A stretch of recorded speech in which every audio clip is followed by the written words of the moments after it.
You know the Thompson submachine gun? Polished wood, chrome steel, the gangster's friend. $200 per unit in 1940. Britain bought every single one America would sell. But on June 5th, 1940, those Thompsons sat on French beaches next to 2,472 artillery pieces, 65,000 vehicles, 75,000 tons of ammunition, and 11,000 machine guns. German soldiers walked through Dunkirk's wreckage, counting British defeat. 338,000 men evacuated. Almost everything else abandoned. Britain stood alone. Invasion felt certain, and the entire home guard drilled with broomsticks. Build a submachine gun that cost $10. Make it fast. Make thousands. They had stamped metal, basic welding, and a German MP-40 magazine they copied without asking permission. 36 days later, in December 1940/January 1941, Turpin finished the first prototype by hand at the Phillips Radio Works in Perivale, Middlesex, serial number T-40/1. The gun weighed 7 pounds empty. 9 pounds loaded, 59 metal parts, no wood, no polish, just a tube with a trigger. They stripped it down. Mark II arrived by late spring 1941. Winston Churchill test-fired it himself on June 13th at Shoeburyness, Essex. 5.5 hours to produce, 2 pounds 87 pence per unit, $10 American. The Thompson cost $200. Also, comment from which city you're hearing this from. This script is researched and factual, using sources from the Royal Small Arms Factory Historical Weapons Collection at Warminster, published in Wikipedia entries updated December 2025, and from HistoryNet's Cheap Shot article from October 2019, alongside the National Army Museum's Oral History Archives. We're not pulling from generic military sites. We're digging into armorer records, British Ordnance Board reports from January 1941, and Commonwealth War Graves Commission documentation. Now back to the information. Copied directly from the MP-38/MP-40. Blowback operation, open bolt, 550 rounds per minute, effective to 100 meters. Beyond that, forget it. But in a house, in an alley, in the dark, it delivered. Early models jammed, magazines deformed. The gun fired full auto when bumped. Drop it wrong and it emptied the mag into the ceiling. Or your foot. But Britain needed guns. Not perfect guns. Guns that existed. The raid failed, the Stens worked. Bayonet mount for number 4, Lee Enfield blades. British paratroopers carried them into Arnhem in September 1944. Operation Market Garden. The battle that went a bridge too far. 1941 through 45. Containers tumbling from Halifaxes in the night. Inside, Stens. Dozens of them, wrapped, greased, ready. French resistance, Polish Home Army, Norwegian underground, Danish fighters, Dutch networks, Czech operatives, Yugoslav partisans, Greek resistance, they all got Stens. Fit it in a shopping basket, under a coat, inside a briefcase. Stens moved through Nazi checkpoints in pieces, reassembled in basements, fired in ambushes, stripped again before the patrol arrived. Partisan numbers grew, they needed weapons. Polish workshops in Warsaw, operating under German occupation, built copies.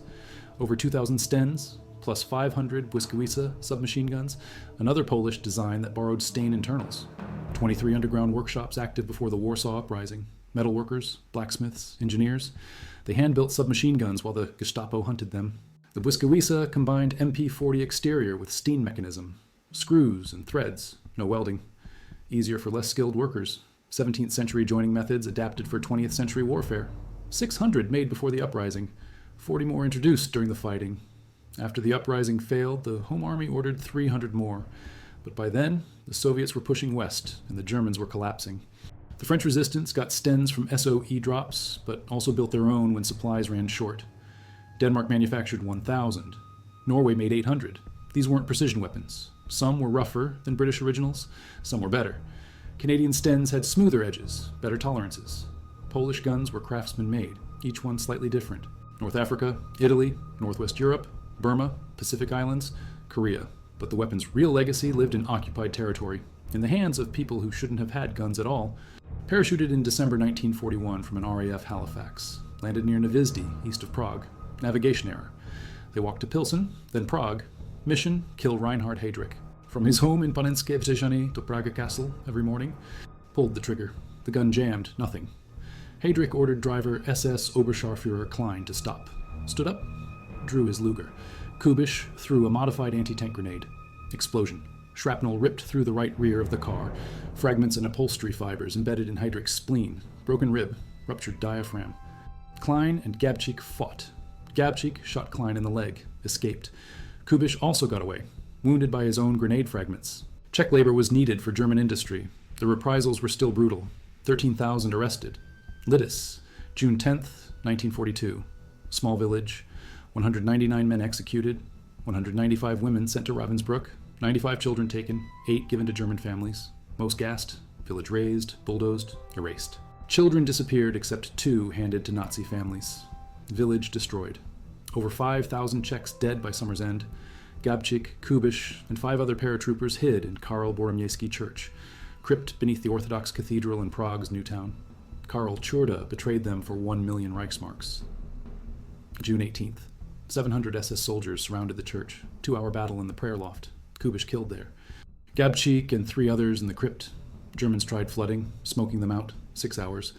The 4 committed suicide rather than surrender. Alan Lee, British Parachute Regiment. Oral history recorded by the National Army Museum. He said it plain. When you went into a village or a house, it was reliable. Not for anything over 100 yards, but close quarters, very reliable. In a section of 10 paras, the sergeant and corporal carried Stens, most officers too. Don't hold the magazine while firing, it wears the catch. Keep it clean. The Sten rewarded care, punished neglect. Heavier, no more compact, but it looked like a real gun. Arnhem, September 1944. First time the Mark V saw combat. British 6th Airborne Division. They carried Stens into Operation Market Garden. They also made the MP 3008. Modified Sten, magazine mounted below instead of side. 10,000 produced early 1945, weeks before collapse. When you're copying your enemy's emergency weapon, you're losing. Surplus weapons, stockpiles, caches. Viet Minh in Indochina, IRA in Northern Ireland. The Sten armed insurgents for decades. Its simplicity meant anyone with a machine shop could build one. Vietnam War. Viet Cong made copies. The design was that adaptable. King George VI carried one in a custom briefcase. Every night, bulletproof car from Buckingham Palace to Windsor Castle. Sten riding along. He had a shooting range built in the palace gardens. Taught Princess Elizabeth and Princess Margaret to shoot, age 14 and 10. This script is researched using the Canadian Encyclopedia's Sten entry, ITS Tactical's May 2018 analysis, War History Online's January 2018 coverage of Polish improvised weapons, and direct quotations from the National Army Museum's World War II Oral History Project, featuring British paratroopers. We're not skimming surface-level military history. We're citing armorer specifications, production facility records from Long Branch Arsenal, and resistance fighter testimony from occupied territories. Now back to the information. And a dead gun meant you were just holding an expensive club. The process saved 1.4 million feet of metal tubing, prevented delays of up to a year. Sir Claude Gibb, who oversaw British weapons manufacturing, said later Hackett made the greatest contribution to small arms production in the entire war. 4.5 million Stens total. Hackett's method made it possible. In 1940, existence beat perfection. Britain needed guns. The Sten delivered. $10, 5.5 hours. Stamped metal, basic welds. It shot. That was enough. They all carried the same angular weapon, the same crude outline, symbol of resistance across a continent. Soldier with a file and spare parts could fix it. Resistance workshops kept them running. No specialized tools, no precision equipment, just basic metalwork. Some fighters became expert Sten mechanics, knew every quirk, every tendency, made the gun sing when others couldn't get them to fire. Everyone who needed a compact automatic weapon got a Sten because there were millions of them. Exact counts uncertain because clandestine production wasn't carefully logged when the Gestapo was searching your workshop. Enough that if the invasion came, they wouldn't be completely helpless. After D-Day, June 6, 1944, resistance forces supported the invasion. Sabotage, ambush, intelligence. They used Stens for all of it. The weapon's ability to use German ammunition meant captured supplies fueled resistance operations. The Sten's range limitation didn't matter. Get close, fire, disappear. No barrel shroud on Mark II, just a perforated sleeve. Soldiers learned not to touch it after firing. Some wrapped cloth around it, insulating lace-on leather guards issued later. Because third-degree burns don't help you fight. But most soldiers used Mark IIs. They dealt with it. Designated them MP 748 through MP 751. A for English weapons. They trained troops on them, issued them to occupation forces. Some went to the Eastern Front. Panzerabteilung 100 had captured British cruiser tanks. They probably had Stens too. When your enemy's gun works, you use it. The gun transcended its origins. Emergency weapon to universal tool. That's the Stens legacy. The Stens descendants spread wider than the original. Chinese M38 was full auto-only, no select fire. Made in 9mm and 7.62 by 25 Tokarev, thousands produced, used in Chinese Civil War, Korean War, Vietnam. Side magazine. Blowback operation. The Sterling served until the 1990s. The Stens DNA lived for 50 years. The Lanchester, Britain's earlier submachine gun, was quality built, expensive, beautiful. They made 50,000. The Thompson was even better, also expensive. America made them. Britain bought them until America entered the war and kept them. The Sten was cheap. Britain made millions, gave them to anyone fighting Germans. That's why the Sten mattered. The gun that arrived in the night, the weapon that gave you a chance in Warsaw, in Paris, in Prague, in Oslo, in Copenhagen. The Sten was hope, crude hope, ugly hope, but hope nonetheless. Function over form. It's what happens when you remove everything that doesn't make the gun shoot. Major Shepard and Turpin never got famous. No Browning or Kalashnikov recognition. But their gun armed millions, killed thousands of Germans, freed occupied territory, saved Britain when Britain needed saving. That's legacy enough. They had Shepard and Turpin and a workshop in Enfield. They built what they could. It was enough. Not because it worked, because they tried anyway. Steen fire from the tree line, truck disabled, soldiers scattered, resistance gone before reinforcements arrived. That's guerrilla war. The Sten fit perfectly. Polish Home Army hitting Wehrmacht patrols in Warsaw, Norwegian resistance sabotaging rail lines, Danish fighters attacking collaborators. Every operation needed quick firepower. The Sten provided. Stens prominent. The weapon became visual shorthand for underground war, for asymmetric conflict, for civilians fighting occupation. Even today, that profile is instantly recognizable. Side magazine, skeleton stock, crude tube. That's a Sten. That's resistance. Total production between 1941 and 1945. That's roughly 2,500 per day, every day for 4 years. The scale is staggering. After Dieppe, Canadian troops kept Stens, trusted them, knew their quirks, made them work. Magazine below instead of side, otherwise nearly identical. 10,000 made, weeks before surrender. Desperate times, desperate weapons. Not because it was great, because it was everywhere. Britain's wartime economy couldn't afford Thompsons, couldn't afford Lanchesters, could afford Stens. That's why millions got made. Financial desperation breeds innovation. The Sten proved you can build effective weapons cheaply. Other nations learned. Post-war submachine gun development focused on simplicity. The Sten showed the way. A Thompson doesn't fit in a basket. An MP40 is too long for a coat. The Sten broke down small, moved through checkpoints in pieces, reassembled in safe houses. German patrols never saw it until it started firing. Then it was too late. By 1944, most problems solved. But the reputation stuck, because soldiers remember when their gun fails, even if it only happened once. The Sten had no safety on some models, or the safety was minimal. A slot to lock the bolt. Soldiers learned, don't chamber around unless you're ready. Keep the bolt back. Otherwise, you might shoot your own foot. Several did. The gun's reputation for accidental discharge wasn't entirely myth. The Sten's flaws were acceptable. Because the gun existed, that's the core truth. Existence beat perfection. The psychological impact mattered. Soldiers with Stens felt armed. Home Guard with Stens felt capable. Resistance fighters with Stens felt dangerous. Even if the gun wasn't perfect, it changed the power dynamic. Occupiers faced armed resistance. Not just knives and bombs, submachine guns. That changes everything. Resistance fighters recognized it instantly. So did Germans. The sound of a Sten firing meant contact, ambush, fight or flee. No middle ground. North African desert, Italian mountains, French bocage, Dutch polders, Burmese jungle, Pacific Islands, Arctic Norway. The gun adapted. No special modifications needed. Just cleaned it. Oiled it minimally. It shot. That's the final verdict. Exceeded expectations. Owen gun in Australia, Madsen in Denmark, Sterling in Britain, dozens of others, all borrowed from the Sten, the side magazine, the tubular receiver, the stamped construction.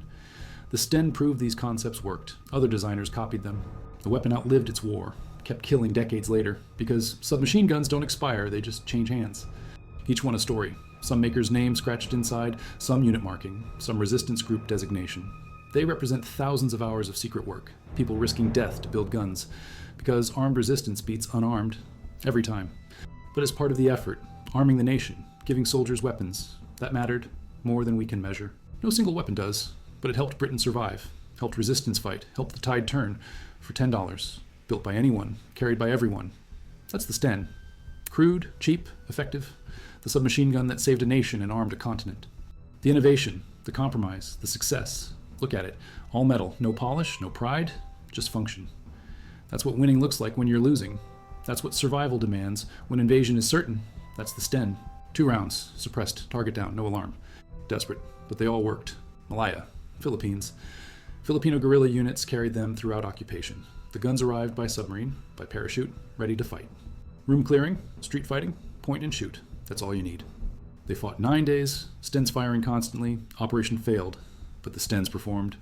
Production quality varied wildly. Early Stens were rough, late 1941. Desperate production, some barely functioned. Welds broke, parts misaligned, but by mid-1942, quality improved, processes refined, standards established. Late war Stens from established factories were reliable.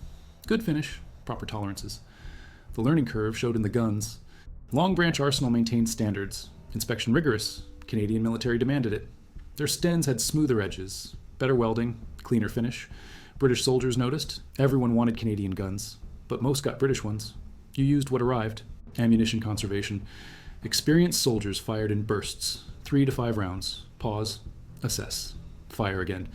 This made 30-round magazines last, made the gun controllable. The Stens blowback operation was its genius. No gas system, no pistons. Bolt moves back from recoil.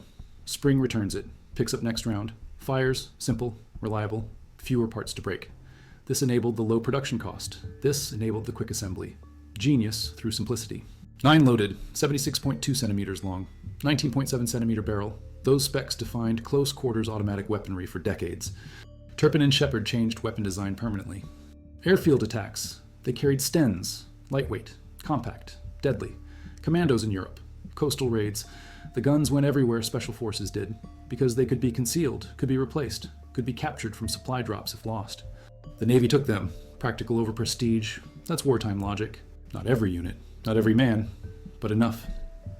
Suddenly, the Home Guard had automatic weapons, could contest a landing, could delay in advance. This changed British defensive calculations. That accumulates. Drops from London, containers in the night. Open them. Stens inside, ammunition, explosives. Suddenly, rural resistance could fight. Ambush convoys, hit patrols. The Maquis grew bolder. The Sten enabled that. The Sten is everywhere. Symbol of resistance finally armed, finally fighting openly. They also captured German weapons, Italian weapons after Italian surrender. But Stens were reliable supply. Drops continued throughout the war. The partisans built a regular army. Stens armed significant portions. But it participated in one of the war's crucial sabotage missions. Stens still arrived, still got used. Liberation of Belgium saw resistance forces supporting Allied advance. They carried Stens, familiar profile and liberation photos. Containers designed specifically, cylindrical, padded, waterproof. Drop them from aircraft. They survive impact. Open them. Guns ready. This logistics enabled resistance supply. Without specialized containers, guns arrive damaged. Useless. The British solved this problem, perfected supply drops. The Sten benefited. Radio equipment, medical supplies. But the Sten was usually there. Because resistance needed automatic weapons more than anything, the Sten filled that need. The Stens reached resistance. Clandestine manufacture. Captured weapons. But hundreds of thousands minimum. That's an army, spread across a continent, armed with one weapon, the Sten.